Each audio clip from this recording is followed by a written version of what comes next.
All right, so let's look at some statistics that we found in some of our research related to remote work that seemed a little interesting.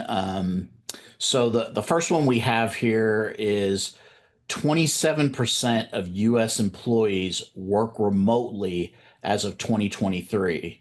66% of U.S. employees work remotely at least part time, and then 16% of US companies are fully remote. So yeah, I thought it seems highly likely that if you don't work remotely at least part of the time, you probably have a family member or a friend who does. I mean, if you look at 66% of US employees work remotely at least part-time. Like, I don't know if we need 6 degrees of Kevin Bacon to find somebody that we know in our circle that works remotely. Well, I don't know. I guess it depends on kind of your industry and where you're in, because that's the one thing that, when I was started reading through them, I was like, a lot of the people that I know do, but I'm curious, like, if you're in, like, have a cousin who is in the healthcare industry and frontline workers that they don't work remote, so when you're looking at this, it does say like the total of US workers. But that's the one thing that I was surprised that the 66% was as high as it is. I think the thing with the 66% is that at least part time, because I bet there's a lot of companies that maybe have a built in flex work, maybe one day a week. Like I think before the pandemic, a lot of times like Friday was the day that people would work remotely for a portion of the workday. That might be what's inflating that number a little bit. But I would be interested, like, I do feel like people probably know somebody that does remote work, somebody in their sphere. It just seems like it's pretty common. And I get what you're saying. Like, it depends on what type of work you do. So I'm not saying like every single person works remotely. I'm not saying Right. that whatsoever, but I bet you know somebody that works remotely. And I bet if you put the bracket around it of if it were possible to do your job remotely, I think that would be that would be really curious to me. And one of the things is we start diving into the data and the different articles that we found. One of the things that struck me is how much more this is now studied, that they are actually looking at it. There is data, it's being researched. When we started, 20 years ago, this was not even a thing. You came into the office for everything. And as we found, like only 6% of American workers were fully remote pre-pandemic, so pre-2020. And it was, what was it? Like at least 75% of workers had never worked remotely at all. And now remote jobs make up 15% of the work opportunities in the US. And that was in 2023. So at 15%. And I don't know, I think we're still going to be learning lessons from the pandemic. And I don't know that we'll learn the proper ones because those of us that, we've worked in this space for so long, one of the key things that we've noticed over time is there's a way to do what we would call distance learning or a virtual event. There are ways to do it very well and ways to do it very poorly. And I think what we saw in the pandemic when we were just like, okay, everything screeches to a halt, the economy slams into a wall, we shut down the schools, and then everybody's like, oh, there's this thing called Zoom. And pretty much everyone, and I say everyone, many people without a background in it were just like, you just talk to the camera on your computer, and that's work, that's learning, that's collaboration.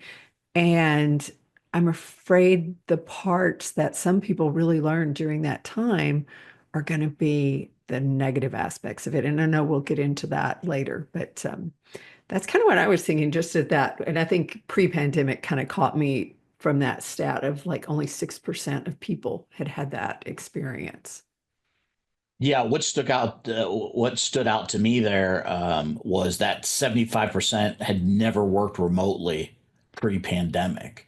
I mean, that's a high number. And I kind of had a similar thought that you did, which is like if that was like your first experience of video communication, remote work, I mean, yeah, it would I would not be surprised if somebody was like, yeah, it stunk. I did not like it.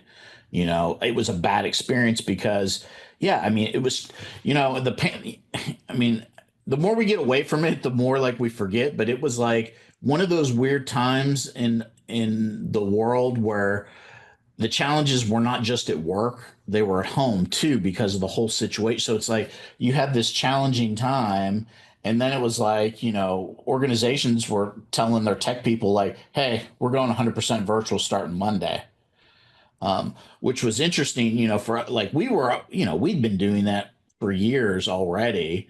We had customers that were doing that at a certain degree, but even those people were like, yeah, I just got told that 100% of our staff is going to have to use this starting on Monday. Can you help? Like, do we have the proper licenses? How do we do this? How do we show everybody? So it was one of those things where the organizations were unprepared but doing their best, and their best wasn't very good. So I mean, the school system was a great example. They had some things in place that they were doing to some degree, most of them. And some of them didn't have any of that. Like the small schools they weren't even dipping their toe into it really, right? But like I would say, a large majority of schools had some basis, but not to turn it on K through 12. And anybody that had kids at home or knows people that had kids at home during that time, yeah, nobody wants to go back to that. And I understand why, but I think like you pointed out, we can't base our opinions on video communication, remote work, distance learning on that particular experience. Yeah. So it was because think of it, we can't, like you said, we can't base our opinions or our policies on like the worst possible implementation and example of it. Um, and I think about what, in our work prior to the pandemic, every time we would do an installation or room upgrades or work with an organization, part of my showing them how to use it, the first part would be explaining how it worked, showing them what the technology did. Where like you talk into the camera and you've got a microphone, it comes out. The one good thing about the pen, everyone knew what was possible, what kind of and what was possible. I'll change that. What the technology would do. Now, what is possible, I would say, depends on your plan. It depends on the facilitator. So many other variables to it. But I think this will be a thread as we go through the conversation about remote work, because what we, saw in the data, some people are doing it well, some people are doing it poorly. And so, we'll be able to make those connections back to other experiences that we've had before this. And here's another interesting one that I felt like is kind of almost, at least I had an opposite reaction to it than that last one. They're expected to be 36.2 million American employees working remotely by 2025, which is a 417% increase from pre-pandemic levels where there were only 7 million people working remotely. I mean, that's, and I know like, you know, anybody that's been following this theme in 2024, one of the things we'll be getting into later is like there's been the rollback, right? Let's roll back this whole remote work thing. It's the whole, RTO, here's another acronym, the whole return to office thing. So I suspect that maybe because this estimate came out like in a 2023 report. So I would suspect, once the report, the next report's updated with the data from 2024, that number will probably go down to some degree, but still, even if it's less than 417%, I mean, let's say it's a 200% increase, right? I mean, still, that is a huge increase in people doing remote work. So, even though we talked about like, and this is where I said that I felt like I had almost an opposite reaction when reading this one, because some people had a bad experience with the pandemic, but I think some people, like you alluded to, they understand, oh, wait, this is how this stuff works. Oh, this means I can do this better or this easier, or I have more flexibility here.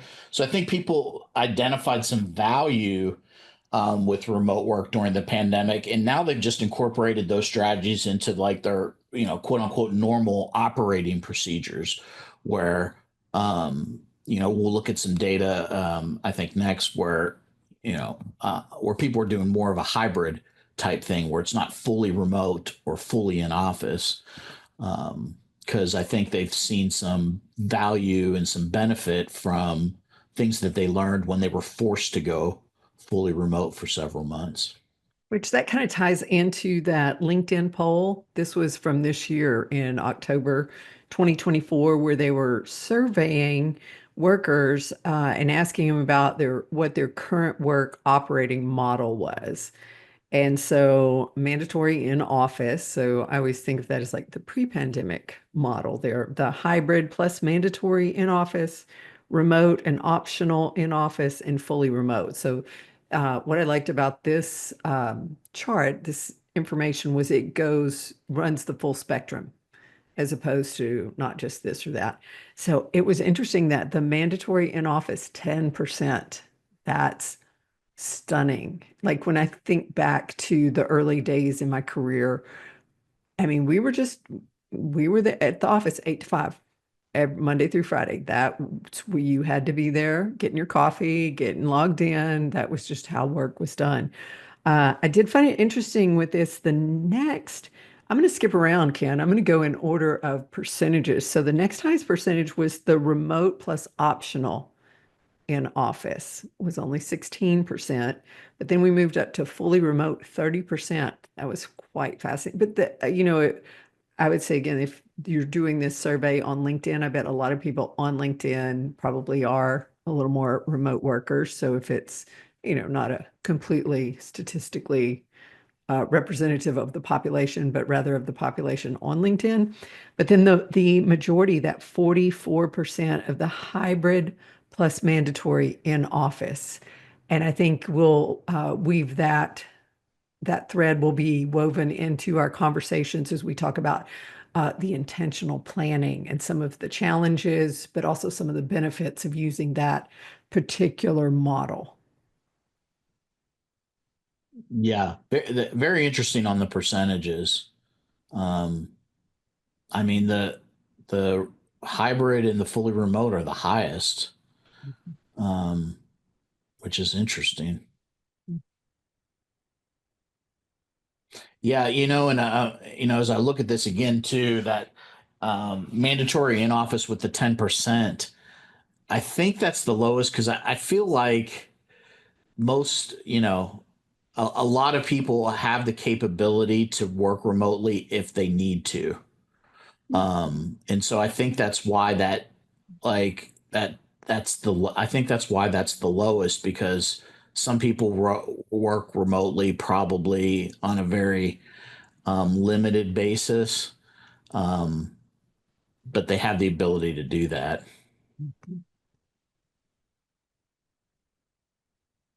So do you think does this tell the other thing I wanted to mention, there were 2,900 votes in this too, so I thought that was a good sample number for the breakdown. But I'm wondering, like, does this tell us anything? I mean, do you, when you see this breakdown, does it say anything to you? I think it tells me that almost 3,000 people who happen to see the poll on LinkedIn, that would accurately represent their experiences. But to say like this translates to the general workforce, because if you factor in, the people who aren't on LinkedIn, I think they're going to be more likely to not have the ability to work remotely. But yeah, it was like a lot of people. And the other thing too, with 3,000 people chiming in on a poll, that tells me it's probably a hot topic too. And in October 2024, we do know this kind of coincides with some of the big announcements in the larger companies trying to wrangle people back into the office because it doesn't seem like there's as much of a willingness on the part of the workers.